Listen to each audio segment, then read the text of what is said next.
ഞാനും നീയും ഒന്നാണേ. ഭാഗം 61. കേട്ട് പഠിക്ക് ഭാര്യമാരെ. പെട്ടെന്ന് അപ്പുറത്തു നിന്നുള്ള വേദവിൻ്റെ ശബ്ദം കേട്ടതും, നിങ്ങളിങ്ങോട്ട് വാട്ടോ, നിങ്ങളുടെ ലഹരി ഞാൻ തരാം. അയ്യോ വെക്കില്ലേ. പെട്ടെന്ന് ഒരു ശബ്ദം കേട്ടതും സീതയും മയൂരിയും അടക്കം എല്ലാവരും തിരിഞ്ഞു നോക്കിയപ്പോഴാണ് വാതിക്കൽ നിൽക്കുന്ന മാനസിയെ കാണുന്നത്. അപ്പോൾ ആളെത്തി അല്ലേ? ആ ശബ്ദം കേട്ടതും സൂര്യൻ ചോദിച്ചു. എത്തി എത്തി സൂര്യേട്ടാ, മാനസി പറഞ്ഞു. ഈ ശബ്ദം ഞാൻ എവിടെ കേട്ടിട്ടുണ്ടല്ലോ, ജയദേവ് പറഞ്ഞു. നിങ്ങൾക്കപ്പോൾ എന്നെ മനസ്സിലായില്ല അല്ലേ? എങ്ങനെ മനസ്സിലാവാനാണ്? 2-3 ദിവസമായിട്ട്, അല്ല 2-3 ദിവസമല്ല, കുറച്ച് അധികം ദിവസങ്ങളായിട്ട് നിങ്ങൾ എൻ്റെ ശബ്ദം കേട്ടിട്ടുണ്ടാവില്ലല്ലോ. എൻ്റെ പേര് പറയാം, ഞാൻ മാനസി. മാനസി എന്ന എൻ്റെ പേര്. അവളത് പറഞ്ഞതും ജയദേവ് കസേരയിൽ നിന്ന് ചാടി എഴുന്നേറ്റ് സൂര്യനെ നോക്കി. എടാ സാമദ്രോഹി, അവളിന്ന് വരുമെന്ന് നിനക്കറിയായിരുന്നോ? പിന്നെ ഞാനല്ലേ അവളെ കൂട്ടിക്കൊണ്ടുവരാൻ പറഞ്ഞ് ഡ്രൈവറെ വിട്ടത്. സൂര്യൻ പറഞ്ഞതും ജയദേവ് തലയിൽ കൈവച്ചുകൊണ്ട് ഇരുന്നു പോയി. നീയപ്പോൾ അവളോട് എല്ലാ കാര്യങ്ങളും പറഞ്ഞോ? ജയദേവ് ചോദിച്ചു. എല്ലാ കാര്യങ്ങളും ഒന്നും പറഞ്ഞിട്ടില്ല. നീ ഇവിടെയാ ഉള്ളതെന്നും വേണമെങ്കിൽ വന്നാൽ കൈയോടെ പിടിക്കാമെന്നും പറഞ്ഞു. അത് കേട്ടതും അവൾ വരാൻ റെഡിയാണെന്ന് പറഞ്ഞു. മറ്റൊന്നും നോക്കിയില്ല. ഞാൻ നമ്മുടെ ഡ്രൈവറേട്ടനെ അങ്ങോട്ട് വിട്ടു. അദ്ദേഹം പോയി കൊണ്ടുവന്നതാണ്. രാവിലെ അവിടെ നിന്നും ഇറങ്ങി. രാവിലെ എന്ന് പറഞ്ഞാൽ പറ്റില്ല കേട്ടോ, വെളുപ്പിനെ തന്നെ പുള്ളിക്കാരത്തി അവിടെ നിന്നും ഇറങ്ങി. എന്തായാലും നമുക്ക് വീട്ടിലേക്ക് പോകാം. ഇപ്പോഴാ ഒരു ഹരമായത്. കുടിച്ചത് കെട്ട് ഇറങ്ങുമെന്നാ ഞാൻ കരുതിയത്. ഇല്ല, സാധാരണ കുടിച്ചു കഴിഞ്ഞാൽ ഒരു അടി നടത്താനുള്ളതാണ്. പക്ഷേ ഇപ്രാവശ്യം അടി കാണാനാണ് യോഗം എന്ന് തോന്നുന്നു. കലക്കി. അർജുൻ പറഞ്ഞത് കേട്ടതും ജയദേവ് അവനെ ഒന്ന് കലിപ്പിച്ചു നോക്കി. നിങ്ങൾക്ക് തമാശ. ഞാനെങ്ങനെ അവളെ പറഞ്ഞു? അതൊന്നും ഞങ്ങൾക്കറിയില്ല. അത് നീ തന്നെ നേരിടണം. എന്തായാലും വാ എന്ന് പറഞ്ഞ് എല്ലാവരും അവിടെ നിന്നും എഴുന്നേറ്റു. സൂര്യൻ ബില്ലടിച്ച് അവിടെ നിന്നും ഇറങ്ങി. കാറെടുത്തത് അവനാണ്. മാനസിയെ കണ്ടതും അച്ഛനും അമ്മയും മുത്തശ്ശിക്കും സന്തോഷമായെങ്കിൽ വംശിയുടെ മുഖം ഇരുണ്ടു. നീ എന്താ ഇങ്ങോട്ട് വന്നത്? അവൾ ചോദിച്ചു. അത് സൂര്യൻ സാർ, മാനസി പറയാൻ വന്നതും ഞങ്ങൾ വിളിച്ചിട്ടാണ് മാനസി വന്നത്. ഇവിടെ കുറച്ച് ജോലികൾ സൂര്യൻ അവളെ ഏൽപ്പിച്ചിട്ടുണ്ട്. സൂര്യൻ്റെ PS അവളല്ലേ. അപ്പോൾ കാര്യങ്ങളെല്ലാം നടത്തണമെങ്കിൽ ഇവൾ വേണമെന്ന് തോന്നി. അതുകൊണ്ടാണ് വിളിച്ചു വരുത്തിയത്, അച്ഛൻ പറഞ്ഞു. അതിന് വന്ന ബിസിനസ് കാര്യങ്ങളെല്ലാം കഴിഞ്ഞു എന്നല്ലേ പറഞ്ഞത്? ഇത് ഫാമിലി ടൈമല്ലേ, എല്ലാവരും ഒരുമിച്ച് എൻജോയ് ചെയ്യാമെന്ന് പറഞ്ഞിട്ട് അതിലേക്ക് പുറത്തുനിന്നുള്ള ആളുകൾ എന്തിനാ വരുന്നത്? വംശി ചോദിച്ചതും നീ മറന്നോ? ഇവിടെ ഇവർ വന്നത് ബിസിനസ് ആവശ്യത്തിനാണ്. അതിനിടയിലേക്കാണ് ഞാനും അനന്തനും വന്നത്. അത് കഴിഞ്ഞ് പിന്നെ നിങ്ങളും വന്നു, നമ്മളെല്ലാവരും വന്നു എന്ന് വെച്ച് സൂര്യൻ്റെ ബിസിനസ് മുടക്കാൻ പറ്റില്ലല്ലോ. അതിന് ആദ്യം മുൻഗണന കൊടുക്കുന്നത് അതുകൊണ്ടാണ്. മോളെ മാനസി, നീ വന്ന് കയറിയതല്ലേ ഉള്ളൂ. ഫ്രഷായിട്ട് എന്തെങ്കിലും കഴിക്കാൻ നോക്ക്, എന്നിട്ട് കുറച്ചു നേരം റെസ്റ്റ് എടുക്ക്. ഇന്നെന്തായാലും ഓഫീസിലേക്ക് പോകില്ല എന്ന് തോന്നുന്നു അല്ലേ? മുത്തശ്ശി അച്ഛനോട് ചോദിച്ചു. ഇല്ലമ്മേ, നാളെ നടക്കാനിരിക്കുന്ന എന്തോ ഒരു മീറ്റിങ്ങിന് വേണ്ടിയാണ് മാനസിയോട് വരാൻ പറഞ്ഞ് സൂര്യൻ വിളിച്ചത്. അച്ഛൻ പറഞ്ഞതും അപ്പോഴേക്കും അങ്ങോട്ട് രക്ഷ വന്നു. മോളെ രക്ഷ, മാനസിക്കുള്ള റൂം കാണിച്ചു കൊടുക്ക്, അച്ഛൻ പറഞ്ഞതും അച്ഛൻ രക്ഷയെ ഒന്ന് നോക്കി. അതിൻ്റെ അർത്ഥം മനസ്സിലായതും രക്ഷ ചെറുതായി പുഞ്ചിരിച്ചുകൊണ്ട് ഞാൻ കാണിച്ചു തരാം എന്ന് പറഞ്ഞ് മാനസിയെ ജയദേവിൻ്റെ അടുത്തുള്ള റൂമിലേക്കാണ് കൊണ്ടുപോയത്. ഇത് ജയദേവിൻ്റെ റൂമാണ്. ഇത് വേണോ അല്ലെങ്കിൽ സെപ്പറേറ്റ് റൂം വേണോ? രക്ഷ കള്ളച്ചിരിയോടെ മാനസിയോട് ചോദിച്ചു. എനിക്ക് വേറെ റൂം മതി ചേച്ചി, അവൾ പറഞ്ഞു. പിണക്കം, അത് പറഞ്ഞു തീർക്കണം.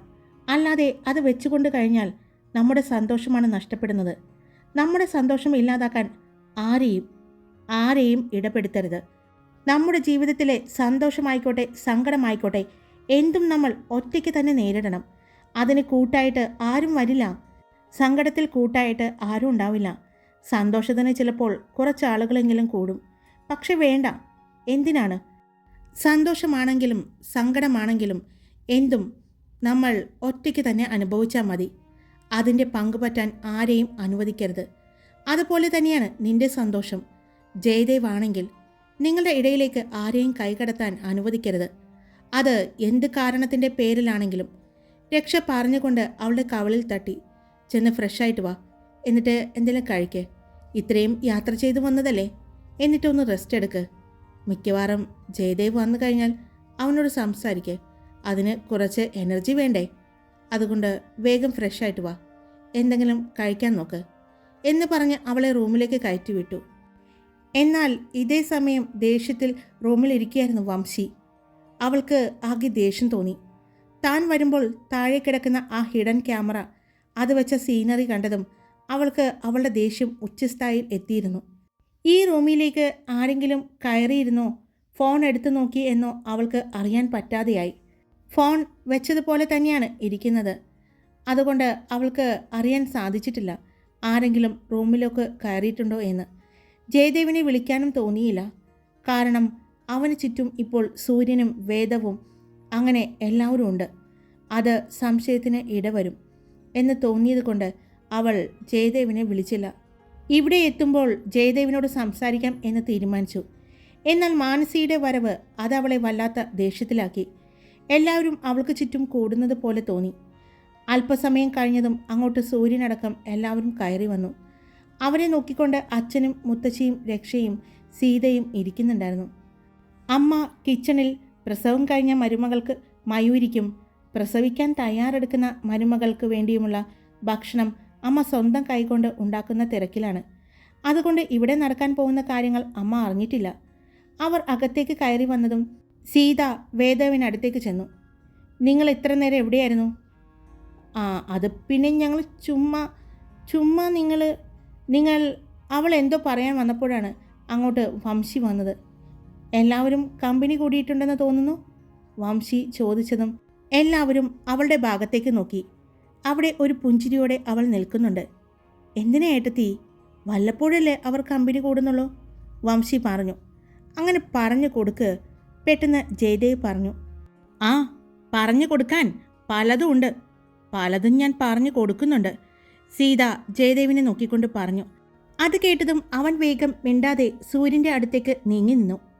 സൂര്യ, എന്തു പണിയെ നീ കാണിച്ചത്? ഇവർ കഴിച്ചപ്പോൾ നീ നോക്കിയിരുന്നോ? സീത ചോദിച്ചു. അതെ, ഇവൻ നോക്കിയിരുന്നു. ഇവൻ കഴിച്ചിട്ടില്ല, ഇവൻ ഞങ്ങൾ കഴിക്കുന്നത് നോക്കിയിരിക്കുകയായിരുന്നു, അനന്തൻ പറഞ്ഞു. നിന്നെ പറഞ്ഞിട്ട് കാര്യമില്ല, നിനക്ക് നല്ല അടിയുടെ കുറവുണ്ട്. നിന്റെ പെണ്ണിൻ്റെ കയ്യിൽ നിന്ന് കിട്ടുമ്പോൾ അത് മാറിക്കൊള്ളും, സീത പറഞ്ഞു.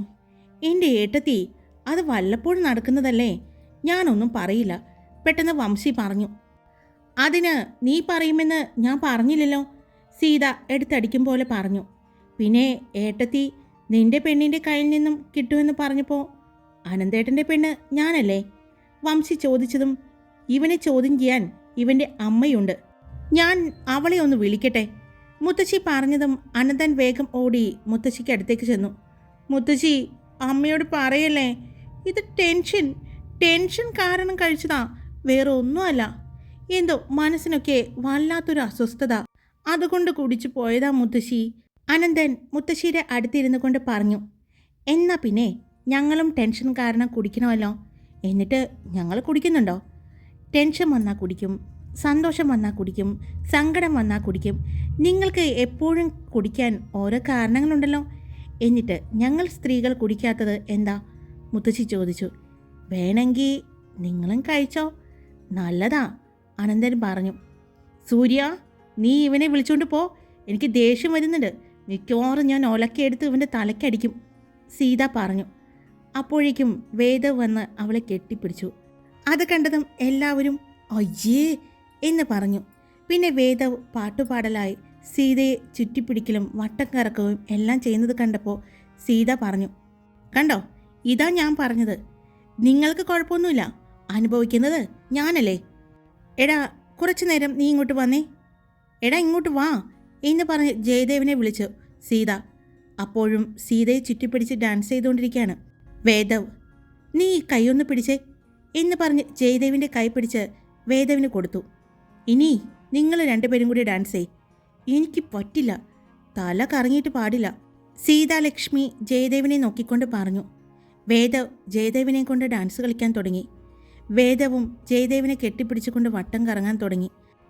പാട്ടും പാടുന്നുണ്ട്, അത് കണ്ടുകൊണ്ട് നിന്ന മുത്തശ്ശിയുടെയും അച്ഛൻ്റെയും സൂര്യൻ്റെയും ചുണ്ടിൽ ഒരു പുഞ്ചിരി ഉണ്ടെങ്കിലും അവർ അത് പുറത്ത് കാണിക്കാതെ കടിച്ചു പിടിച്ച് നിൽക്കുകയാണ്. അയ്യോ, എനിക്കും തല ഇറങ്ങി തുടങ്ങിയേ, എന്നെ രക്ഷിക്കേ. ഈ കാലമാടൻ്റെ അടുത്ത് നിന്ന് ഇവൻ വട്ടം ചുറ്റിച്ച് അയ്യോ, അല്ലെങ്കിൽ തന്നെ ഞാൻ ആവശ്യത്തിന് വട്ടം ചുറ്റുന്നുണ്ടേ. ജയദേവ് വിളിച്ച് പറയുന്നുണ്ട്. അനുഭവിക്കണം, നീ തന്നെ ഇത് അനുഭവിക്കണം. നീ എന്താ പറഞ്ഞത്? ഇടയ്ക്കിടയ്ക്കല്ലേ ഉള്ളൂ, വല്ലപ്പോഴും നടക്കുന്ന കാര്യമല്ലേ, അതുകൊണ്ട് വഴക്കൊന്നും പറയണ്ട.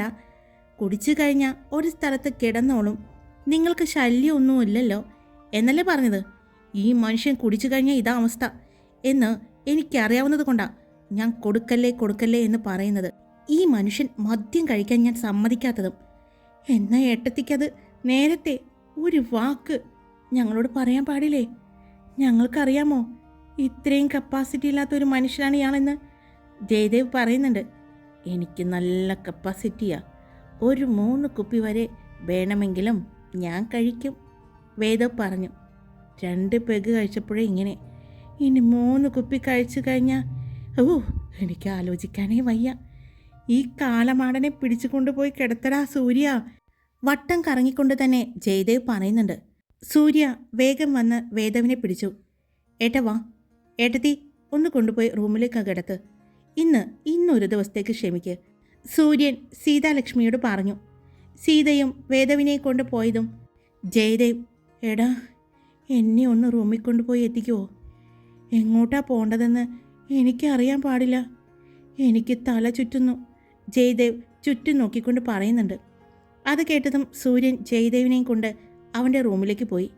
അവിടെ മിണ്ടാതെ നിൽക്കുന്ന അർജുനെ കണ്ടതും, മോളെ രക്ഷ, അർജുൻ കഴിച്ചിട്ടില്ല എന്ന് തോന്നുന്നു. മുത്തശ്ശി പറഞ്ഞതും, ആര് പറഞ്ഞു കഴിച്ചിട്ടില്ല എന്ന്? ആ മനുഷ്യൻ മിണ്ടാതെ നിൽക്കുന്നത് മുത്തശ്ശി കണ്ടില്ലേ? മദ്യപിച്ചിട്ടുണ്ടെങ്കിൽ അർജുൻ ചേട്ടൻ എന്ത് ചെയ്താലും മിണ്ടില്ല. രക്ഷ പറഞ്ഞതും മുത്തശ്ശിയും അച്ഛനും അർജുനെ തന്നെ നോക്കി ചെറിയൊരു പുഞ്ചിരിയോടെ നിൽക്കുന്നുണ്ട്. അതെന്താ അങ്ങനെ? സാധാരണ മദ്യം കഴിച്ച പാട്ടും ബഹളവും ഇപ്പം തന്നെ കണ്ടില്ലേ 2 എണ്ണം, അതുപോലെയല്ലേ ഇരിക്കുന്നത്? അത് പലർക്കും പല രീതിയായിരിക്കും. രക്ഷപ്പെട്ടല്ലോ, മിണ്ടില്ലല്ലോ. എവിടുന്ന് രക്ഷപ്പെടാൻ? മിണ്ടില്ലെന്ന് മാത്രമേ ഉള്ളൂ, മനുഷ്യന് ഉറക്കില്ല, രക്ഷ പറഞ്ഞു. അതെന്താ, പാട്ട് പാടുമോ? മുത്തശ്ശി ചോദിച്ചു. പാട്ട് പാടുകയല്ല മുത്തശ്ശി, എന്നെ കൊണ്ട് പാട്ട് പാടിക്കും. അത്രയേ ഉള്ളോ? മോള് 2 പാട്ട് പാടിക്കൊടുക്ക്, അപ്പോഴേക്കും ഉറങ്ങിക്കൊള്ളും, മുത്തശ്ശി പറഞ്ഞു. മദ്യം കഴിച്ചു കഴിഞ്ഞാൽ അർജുനേട്ടൻ ഉറങ്ങില്ല, ഉറങ്ങാതെ എന്നെ കൊണ്ട് പാട്ട് പാടിച്ചു കൊണ്ടേയിരിക്കും, രക്ഷ പറഞ്ഞതും, എൻ്റെ ദൈവമേ, ഇനിയിപ്പോൾ എന്തു ചെയ്യും? ജയദേവിനെ റൂമിൽ കൊണ്ടുപോയി ആക്കി സൂര്യൻ വന്നു. മോനെ, നീ ഉണ്ടായിരുന്നോ ഇവർ കുടിക്കാൻ നേരത്ത്? അച്ഛൻ ചോദിച്ചു. ഉണ്ടായിരുന്നു. എന്നിട്ട് നീ കഴിച്ചോ? ഇല്ല, ഞാൻ കഴിച്ചില്ല അച്ഛാ. അതെന്തു പറ്റി? ഞാൻ കഴിക്കൽ നിർത്തിയേക്കാം അച്ഛാ. അങ്ങനെയല്ലല്ലോ, ബിസിനസ് ആവശ്യങ്ങൾക്കും പാർട്ടികളിലുമെല്ലാം നീ കഴിക്കുന്നത് കണ്ടിട്ടുണ്ടല്ലോ, അച്ഛൻ ചോദിച്ചു. അത് ഇപ്പോൾ കുറച്ച് നാളായിട്ട് ഞാൻ കഴിക്കാറില്ല അച്ഛാ. ആണല്ലേ? എന്നൊരു കാര്യം ചെയ്, ഇവന് ഇന്ന് പാട്ട് പാടി നീ ഉറക്ക്. നീ അത്യാവശ്യം നന്നായിട്ട് പാട്ട് പാടുമല്ലോ. എന്തായാലും രക്ഷമോളെ നീ രക്ഷിക്ക്, കാരണം ഈ കൂട്ടത്തിൽ നീയും ഉണ്ടായിരുന്നു. മോളെ രക്ഷ, നീ ഇന്ന് എൻ്റെ ഒപ്പം കിടന്നാൽ മതി, മുത്തശ്ശി പറഞ്ഞു. അതത്രയേ ഉള്ളൂ, അല്ലെങ്കിലും ഞാൻ അമ്മയുടെ അടുത്ത് കിടക്കാണ്, രക്ഷ പറഞ്ഞതും. മോളെ, ഞാനുണ്ടവിടെ, അച്ഛൻ പറഞ്ഞത് കേട്ടതും. അതിനെന്താ, ആ മുറിയിൽ വേറെയും ബെഡുണ്ടല്ലോ, ഞാനെന്നാ അച്ഛൻ്റെയും അമ്മയുടെയും റൂമിൽ കിടന്നോളാം. എന്നാൽ പിന്നെ ഞാനും അവിടെ കൂടാം, മുത്തശ്ശിയും പറഞ്ഞു. സൂര്യൻ അവരെ എല്ലാവരെയും നോക്കി. എല്ലാവരും അവിടെ മയൂരിയും കുഞ്ഞും ഉള്ളതുകൊണ്ടാണ് കിടക്കാൻ പോകുന്നത് എന്ന് സൂര്യന് മനസ്സിലായി. എല്ലാവരും അവിടെ പോയി കിടന്നാൽ ഇന്ന് അവളുടെ അടുത്ത് തനിക്ക് കിടക്കാൻ പറ്റില്ല എന്ന് മനസ്സിലാക്കിയ സൂര്യൻ അച്ഛനെ നോക്കി. നിനക്കുള്ള ശിക്ഷയാ, പക്ഷേ അനുഭവിക്കാൻ പോകുന്നത് ഞാൻ കൂടിയാ, അച്ഛൻ പതിയെ പറഞ്ഞു. അല്ല, ഇവനെന്താ ഇങ്ങനെ നിൽക്കുന്നത്? നീ കിടക്കുന്നില്ലേ? പോയി കിടക്കടാ, അച്ഛൻ അനന്തനോട് പറഞ്ഞു. ഞാനും അച്ഛൻ്റെ അമ്മയുടെയും റൂമിൽ കിടക്കാൻ പോകുന്നത്, അനന്തൻ പറഞ്ഞതും എല്ലാവരും കൂടി എന്തിനാ ഞങ്ങളുടെ മുറിയിലേക്ക് വരുന്നത്? സൂര്യ, ഇവനെ കൊണ്ടുപോയി ആ ജയദേവിൻ്റെ റൂമിലാക്ക്. പിന്നെ ഒരു കാര്യം കൂടി ചെയ്, ദേ ഇവനെയും കൊണ്ടുപോയിക്കോ, എന്ന് പറഞ്ഞ് അർജുനെയും കാണിച്ചു കൊടുത്തു. ഒരാൾ പാട്ട് പാടുകയും ഒരാൾ ഡാൻസ് ചെയ്യുകയും ഒരാൾ വട്ടം കറക്കുകയും എല്ലാവരും കൂടി ആഘോഷിക്കട്ടെ. 3 പേരും കൂടി അവിടെ കിടക്കട്ടെ, അച്ഛൻ പറഞ്ഞു. അമ്മ വരുന്നതിന് മുമ്പ് 3 എണ്ണത്തിനെയും കൊണ്ടുപോയിക്കോ. സൂര്യൻ 3 പേരെയും കൊണ്ടുപോകാൻ നോക്കിയപ്പോൾ അവന് 3 പേരെയും കൊണ്ടുപോകാൻ പറ്റുന്നില്ല. അപ്പോഴാണ് അങ്ങോട്ട് സതീഷേട്ടൻ വന്നത്. സതീഷേട്ടാ, ഏട്ടനെ ഒന്ന് പിടിച്ചോ, നമുക്ക് ജയദേവിൻ്റെ റൂമിലാക്കി കൊടുക്കാം, സൂര്യൻ പറഞ്ഞു. സൂര്യ, ദേ ഇതിനെ കൂടി കൊണ്ടുപോയിക്കോ. അകത്തേക്ക് കിടത്താൻ കൊണ്ടുപോയ സീതാലക്ഷ്മി വേദവിനെ കൊണ്ടുവന്നു. എന്തു പറ്റി മോളെ, ഇവൻ കിടക്കാൻ പോയിട്ട്? അച്ഛന് അച്ഛൻ്റെ മോനെ നാളെ ജീവനോടെ കാണണമെങ്കിൽ മര്യാദയ്ക്ക് കൊണ്ടുപോയിക്കോ, അല്ലെങ്കിൽ ഞാൻ കൊന്നു ജയിലിൽ പോകും. ജയിലിലെ നല്ല ഭക്ഷണമാണെന്നാണ് പറയുന്നത്. ഞാൻ വക്കീലായതുകൊണ്ട് ഞാൻ തന്നെ എൻ്റെ കേസ് വാദിച്ച് ഊരിപ്പോന്നോളാം, സീതാലക്ഷ്മി പറഞ്ഞു. നന്നായി, സൂര്യൻ തലയാട്ടിക്കൊണ്ട് പറഞ്ഞു. സതീഷേട്ടാ, വേദവേട്ടനെയും പിടിച്ചോ, സൂര്യൻ പറഞ്ഞതും സതീഷ് വേദവിനെയും പിടിച്ചു. എല്ലാവരെയും കൊണ്ട് ജയദേവിൻ്റെ റൂമിലേക്കാണ് പോയത്. ജയദേവിൻ്റെ റൂമിൽ അർജുനെയും വേദവിനെയും അനന്തനെയും ആക്കി കൊടുത്തുകൊണ്ട് സൂര്യൻ അവൻ്റെ റൂമിലേക്ക് പോയി. സൂര്യൻ റൂമിൽ ചെന്നതും ഫ്രഷ് ആവാനായി ബാത്റൂമിലേക്ക് കയറി. സൂര്യൻ ഫ്രഷായി പുറത്തേക്ക് ഇറങ്ങിയപ്പോൾ കണ്ടു റൂമിൽ നിൽക്കുന്ന വംശിയെ. പെട്ടെന്ന് അവളെ കണ്ടപ്പോൾ അവന് അമ്പരപ്പുണ്ടായെങ്കിലും പിന്നെ അത് ദേഷ്യത്തിലേക്ക് വഴിമാറി. സൂര്യൻ ഫോൺ കയ്യിലെടുത്തു. എന്താ വംശി ഇവിടെ? സൂര്യൻ ചോദിച്ചതും വംശി അവൻ്റെ മുഖത്തേക്ക് നോക്കി. നീ എന്താ സൂര്യ എന്നെ വംശി എന്ന് വിളിക്കുന്നത്? സാധാരണ നീ എന്നെ വംശിയെടുത്തി എന്നല്ലേ വിളിക്കാറ്? കഴിഞ്ഞ ദിവസം അമ്മയാ പറഞ്ഞത് നമ്മൾ 2 പേരും ഒരേ പ്രായമാണെന്ന്. അപ്പോൾ ഏട്ടത്തി എന്ന് വിളിക്കണമെന്ന് എനിക്ക് തോന്നിയില്ല, സൂര്യൻ പറഞ്ഞു. അത് ശരിയാ സൂര്യ, എനിക്കും തോന്നിയിട്ടുണ്ട് നീ എന്നെ വിളിക്കുമ്പോൾ അങ്ങനെ വിളിക്കണ്ട എന്ന് പറയാൻ. ഇപ്പോൾ എന്തായാലും ഞാൻ പറയാതെ തന്നെ നീ ചെയ്തല്ലോ. അതൊക്കെ പോട്ടെ, എന്താ വംശി ഈ റൂമിൽ? സൂര്യൻ ചോദിച്ചു. ഞാൻ ഒരു കാര്യം ചോദിക്കാൻ വേണ്ടി വന്നതാ സൂര്യ, എനിക്ക് നിന്നോട് സംസാരിക്കാനുണ്ട്. എന്ത് സംസാരിക്കാനുണ്ടെങ്കിലും നമുക്ക് പുറത്തേക്കിറങ്ങാം. ഞാൻ പുറത്തേക്കിറങ്ങാനിരിക്കുകയായിരുന്നു, നമുക്ക് ഗാർഡനിൽ പോയി സംസാരിക്കാം, സൂര്യൻ പറഞ്ഞു. സൂര്യ, പുറത്ത് മഴ പൊടിയുന്നുണ്ട്, ഇവിടെ ഇരിക്കാം എന്ന് പറഞ്ഞ് അവൾ സൂര്യൻ്റെ ബെഡിലിരുന്നു. അത് കണ്ട് ദേഷ്യം വന്നെങ്കിലും സൂര്യൻ അവൻ്റെ ദേഷ്യത്തെ അടക്കിപ്പിടിച്ചു. അവൻ ഫോണിൽ രക്ഷയ്ക്ക് ഒരു മെസ്സേജ് ടൈപ്പ് ചെയ്തു. അതിൻ്റെ റിപ്ലൈ വന്നതും അവൻ്റെ ചുണ്ടിൽ ഒരു പുഞ്ചിരി വിരിഞ്ഞു. ഹായ്, എല്ലാവരും സുഖമായിട്ടിരിക്കുന്നോ? ഞാൻ സുഖമായിട്ടിരിക്കുന്നു. അപ്പോൾ സ്റ്റോറി ഇട്ടിട്ടുണ്ട്, എല്ലാവർക്കും ഇഷ്ടപ്പെട്ടാൽ ലൈക്ക് ചെയ്യണം, നിങ്ങളുടെ അഭിപ്രായങ്ങൾ കമൻറ്റ് ചെയ്യണം. സബ്സ്ക്രൈബ് ചെയ്യാതെ കേൾക്കുന്നവരുണ്ടെങ്കിൽ സബ്സ്ക്രൈബ് ചെയ്ത് സപ്പോർട്ട് ചെയ്യണം. നമ്മുടെ പഴയ സ്റ്റോറികളായ പ്രണയപൂർവ്വം നിനക്കായി ഞാൻ എന്ന സ്റ്റോറിയും പ്രണയതീരം എന്ന സ്റ്റോറിയും ഞാൻ കൊണ്ടുവന്നിട്ടുണ്ട് വീണ്ടും. അപ്പോൾ കേട്ടിട്ട് അഭിപ്രായങ്ങൾ പറയണേ, ലൈക്ക് ചെയ്യാൻ മറക്കരുത് കേട്ടോ. പിന്നെ സബ്സ്ക്രൈബ് ചെയ്യാതെ കേൾക്കുന്നവർ സബ്സ്ക്രൈബ് ചെയ്യാനും മറക്കരുത്. Love you all, it's me Karthika.